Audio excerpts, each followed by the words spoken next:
ได้เกือบแล้วนี่ของขวัญวันวาเลนไทน์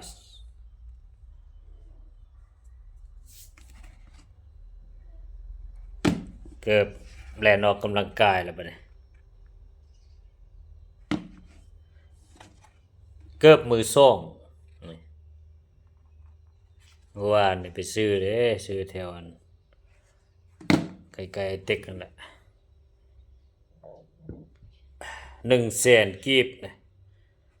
บ่แม่น100,000 บาทเด้โอ้ก็คักเติบเลยเนาะแล่นจะหนุ่มดีอยู่จังซี่เกือบหนักละแล่น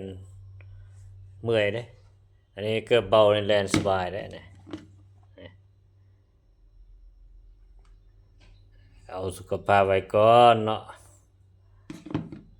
เอาเบิ่งราคากันเอานะราคา100,000นะ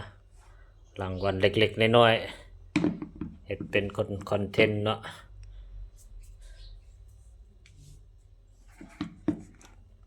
สำหรับสื่อสุขภาพเนาะมีเวลาเป็นแล่นต่ออยู่แถวพุ่นแหละบึงธาตุหลวงพุ่นละ